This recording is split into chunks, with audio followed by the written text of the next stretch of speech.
Today's episode is brought to you by Dr. Jeffrey Halstead, DMD. Dr. Jeffrey Halstead has been Canandaigua's hometown dentist for more than 35 years, offering routine dental care as well as cosmetic dentistry, implants, and dentures by their highly trained and experienced staff. Visit them online at canandaiguadentistry.com or find them on Facebook and Instagram.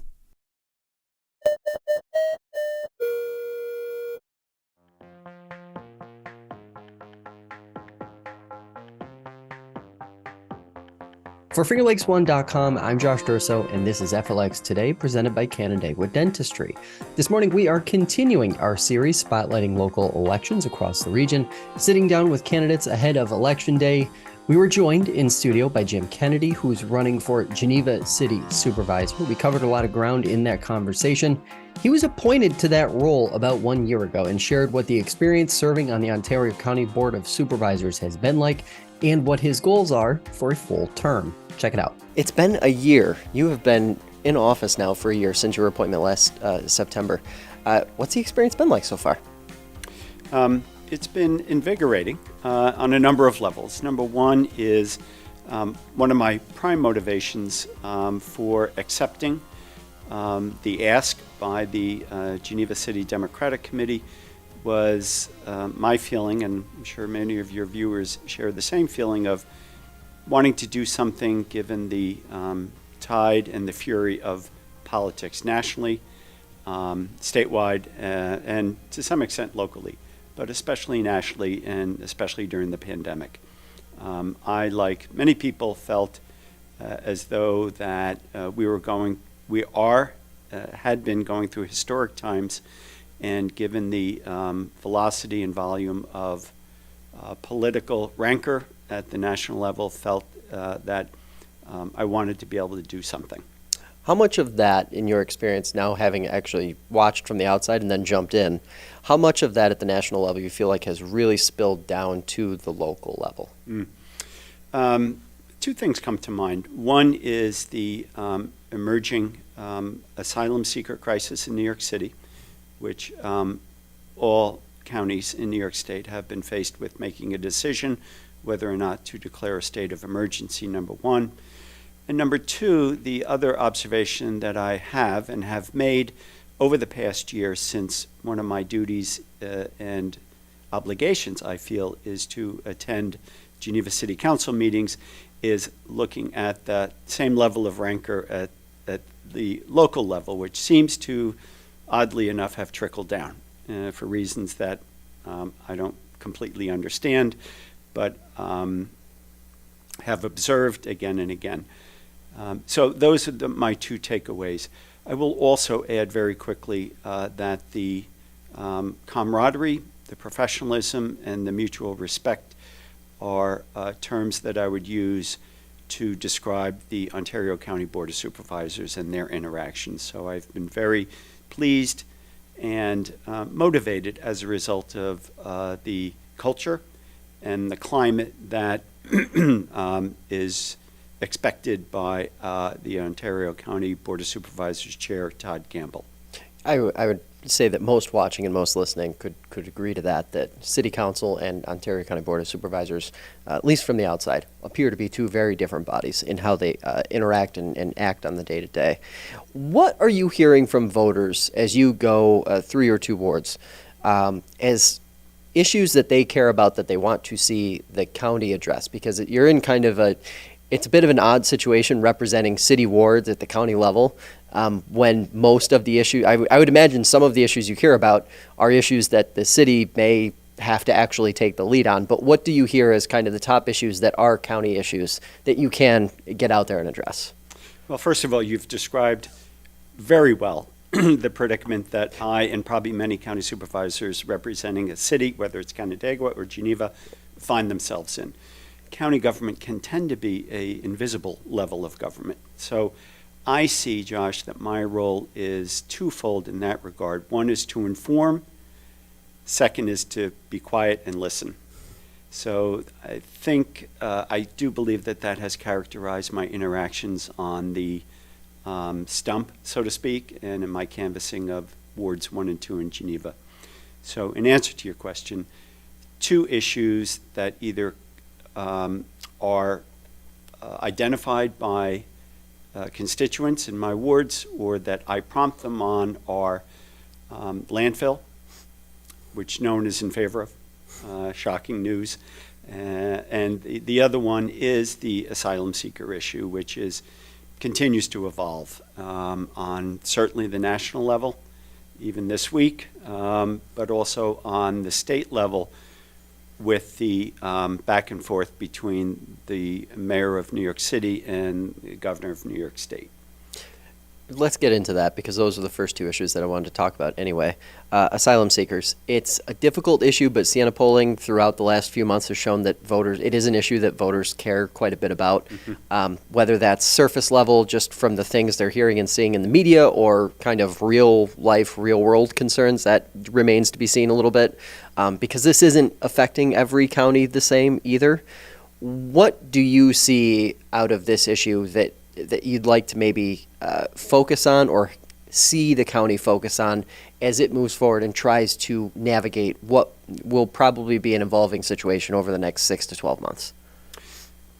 First and foremost, up to this time, Josh, we have not had a need, in my view, to declare a state of emergency up to this point in time because it's not an issue that we can do anything about right now. And I stress the right now, because it will change and will continue to evolve. Secondly, it has fortunately required of us to think through the implications of our current unhoused population and how we can best serve them. At any given time, there's about 170 people that are in the county's charge, and they're being housed in various hotels, motels, and places like that around the county. And that's a rough estimate right now. But the unintended consequence of this national state issue that we have no control over right now is to focus on the individuals who are part of our community or are in our community, and prompts us to consider how we can best take care of them. And I think that's a good thing. That's a positive thing, because heretofore we have, as a society, tended to identify these individuals as people who are homeless. And given my background in healthcare, we have identified housing as a social determinant of health. So that means that if people aren't housed, then their other life circumstances will tend to be out of control, whether it's their health care, whether it's their family relationships, whether it's relationships with the community.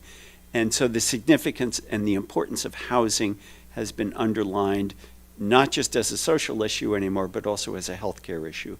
And if individuals do not have a stable housing, then it has proven itself again and again, and their lives tend to be out of control in terms of the other social determinants of health. So a house is important and it's critical, and that's why the import and the significance of Ontario County's housing study and its timeliness is both notable and encouraging. How many, I think this is something that should be addressed because people listening are going to have their assumptions about how many people are actually coming into Ontario County. We aren't talking about busloads of people showing up to Ontario County every day, right? We're not talking about dozens and dozens of new unhoused folks showing up in Ontario County on a daily basis, right? That's correct. Yeah. That's correct. Does the county have any kind of idea of roughly how many have come in to date? As homeless, unhoused individuals? In terms of migrants, asylum seekers from New York City or being... I don't think we've received any buses yet. Right. I know that Rochester has and several other counties have also. And there are some current local controversies in the Albany area related to individuals who have been on social services being displaced in order to make room for asylum-seeking individuals via a contract with either New York City directly or with their third-party manager for housing the individuals. So that, I think, is worth all the counties looking at and all of us understanding what our primary obligation is as citizens of the state, of a county, or of a city, or all of the above, in terms of taking care of our own first. What does it say to you about the state of these services in general that a couple dozen people could potentially put an entire system for a county in flux? Because I think that is probably the undercurrent of this that isn't getting as much airtime because the controversies get more airtime. But at the end of the day, we're talking about services that are just barely being kept afloat instead of being maybe err 20% on the side of flush so that, 30 new unhoused folks does not completely upset the apple cart. I think in Ontario County, what has impressed me over the past year that I've been in the role, and having worked for the county many years ago as the director of the Office for the Aging, Ontario County has and continues to have a very strong, has placed a very strong high value on collaboration with nonprofit agencies, whether it's human services, whether it's soil and water conservation, environmental issues. That has always been a strength of Ontario County.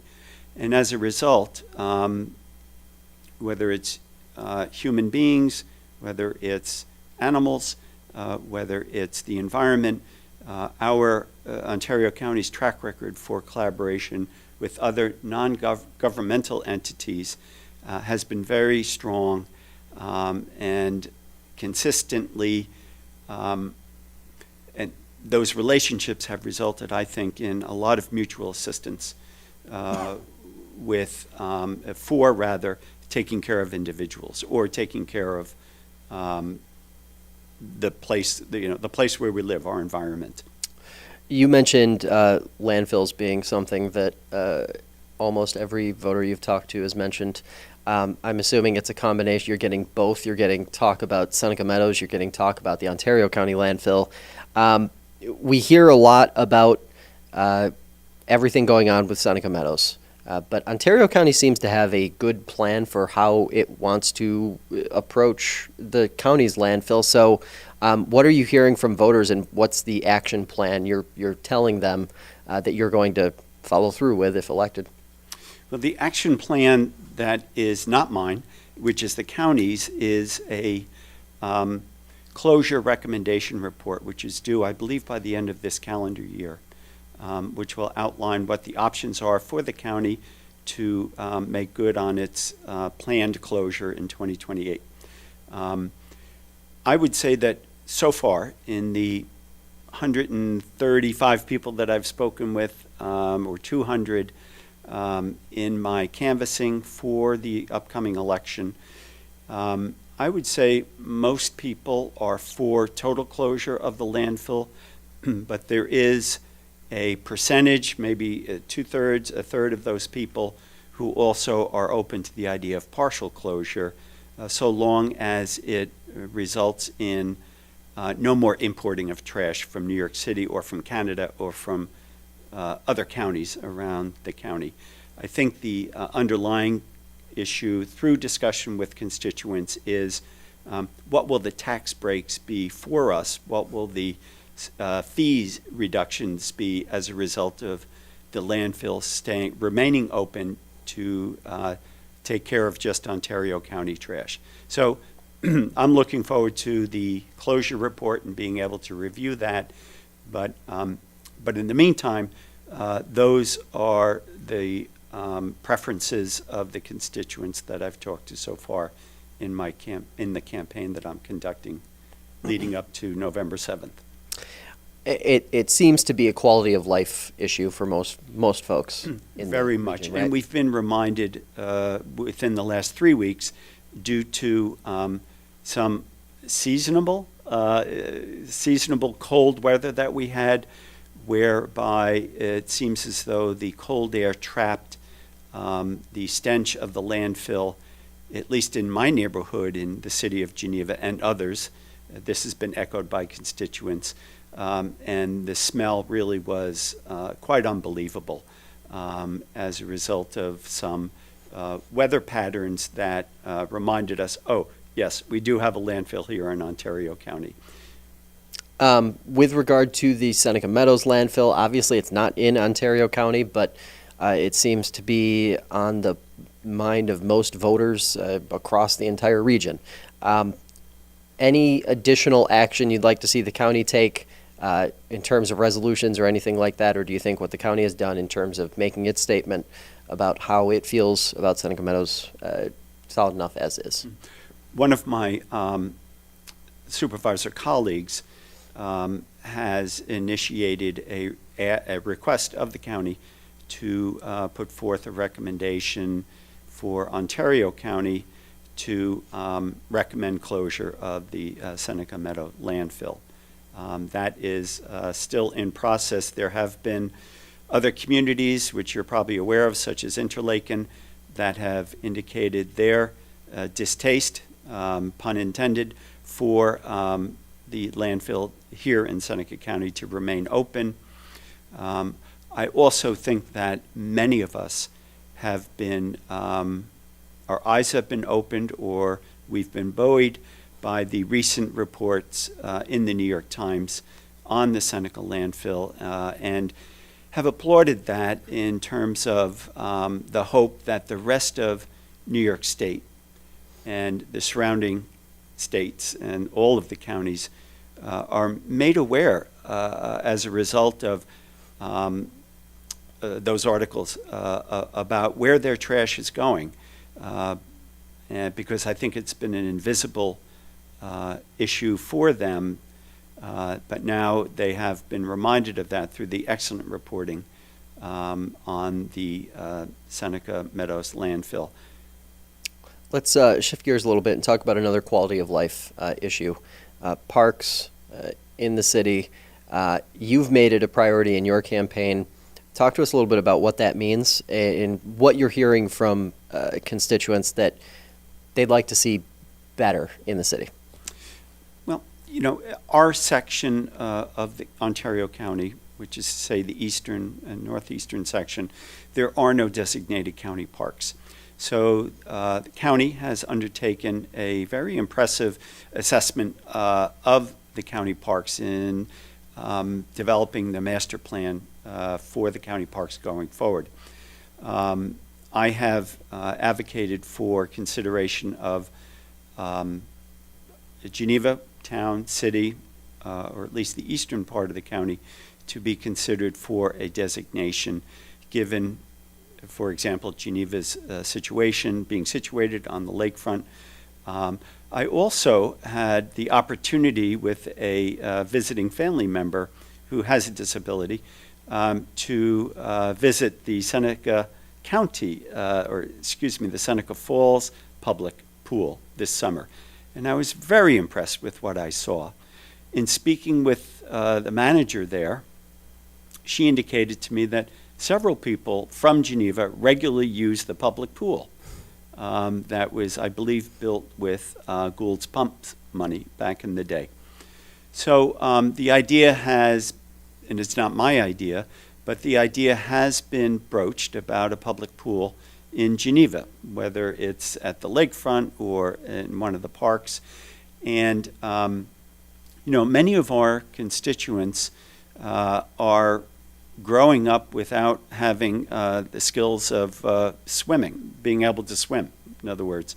And so looking at the variety of needs and interests of our public, of our populations, especially post-pandemic, whereby, at least anecdotally, use of parks really increased during the pandemic.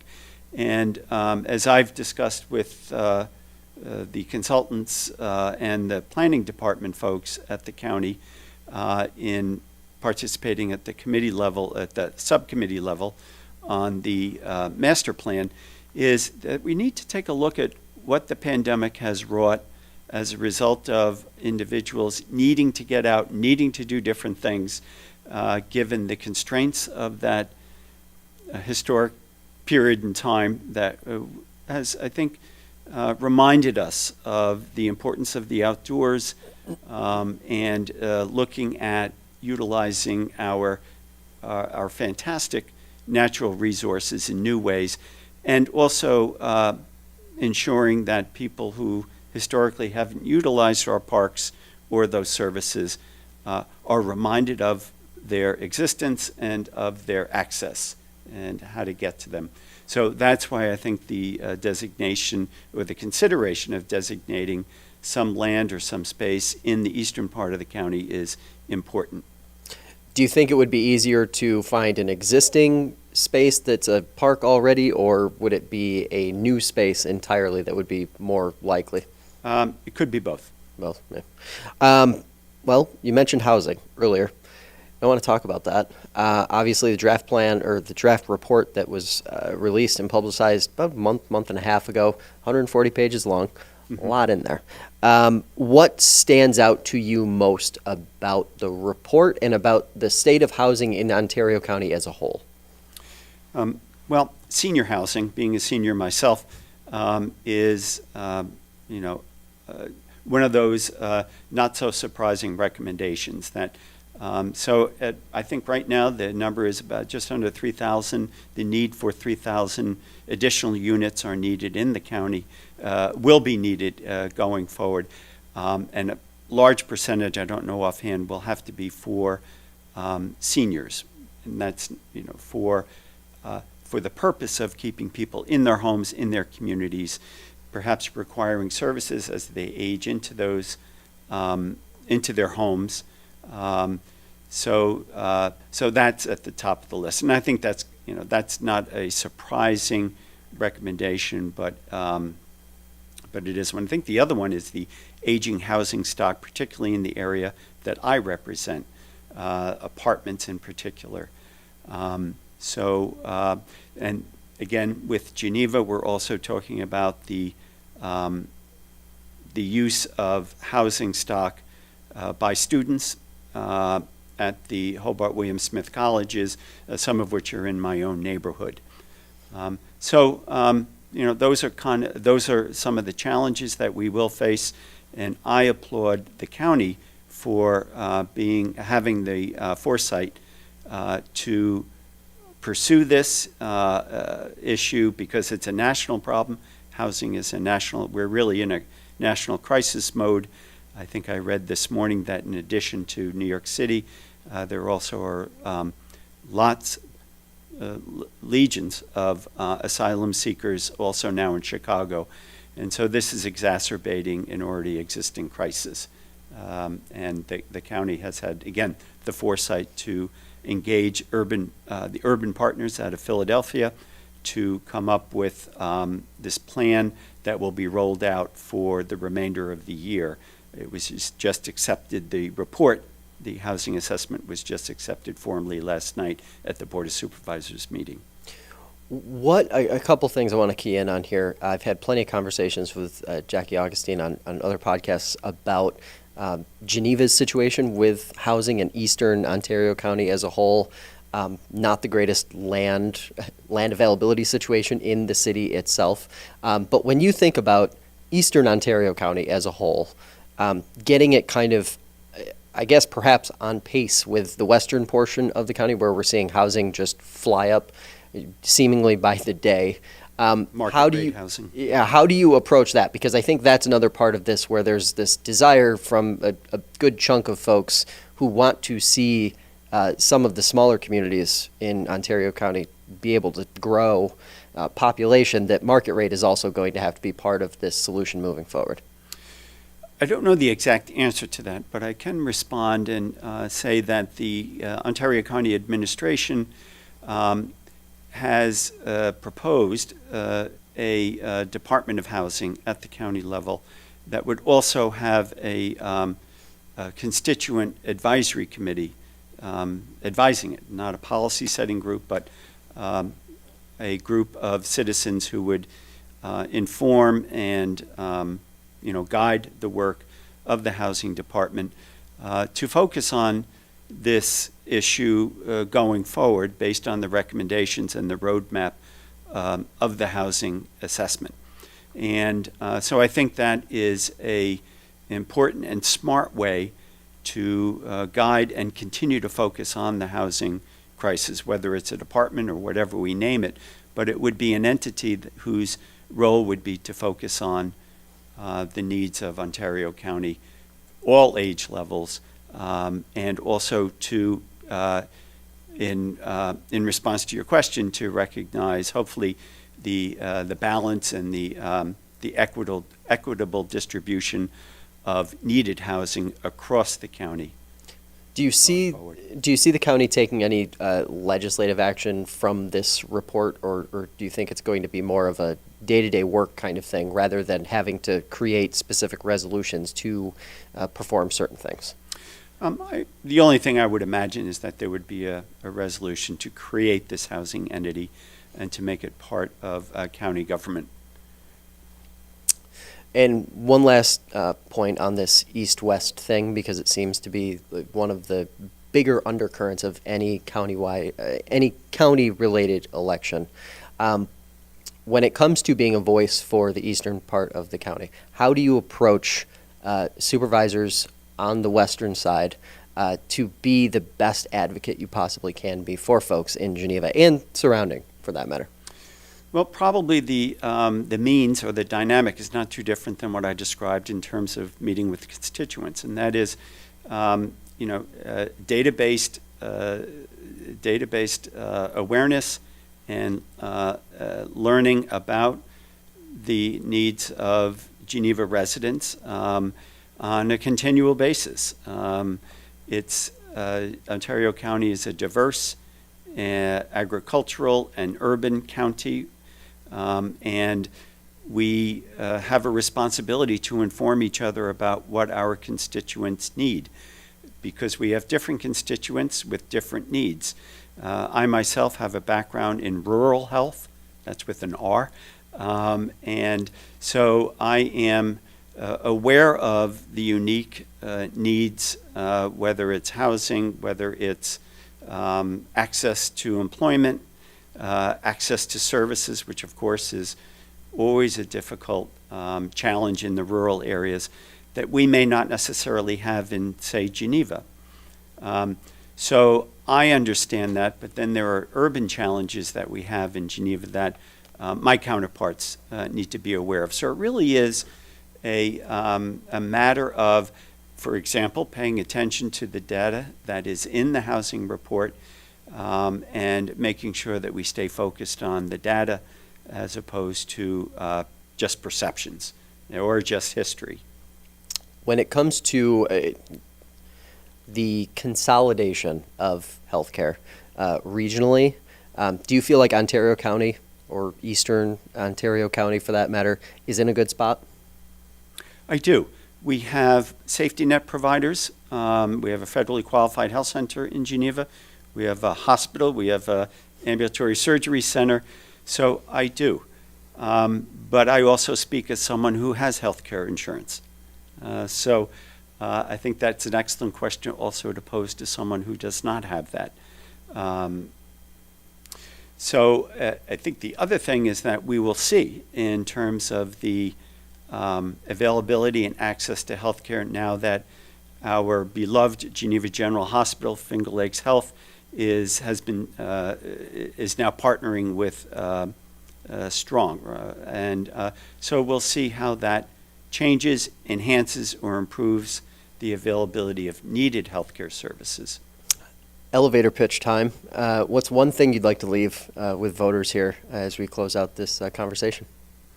That is, I'm taking full advantage of being on the campaign trail since I was appointed to get out and meet, talk with, and listen to my 3,000 or so constituents, and to make the role of government known, to make the role of county government appreciated and understood, and I'm in the process of doing that. So I think that would be my final word. And your goal is to connect with every individual in your 2 wards, correct? To visit all of their homes, and whether it's a home or an apartment. everywhere. Jim, appreciate the time. Thanks so much for taking it today. Thank you for having me, Josh. That'll do it for this edition of FLX Today. If you'd like to hear more conversations like this one, check out the show on your favorite podcast platform or subscribe to the FingerLakes1.com YouTube channel. Have a great day, and we'll see you next time.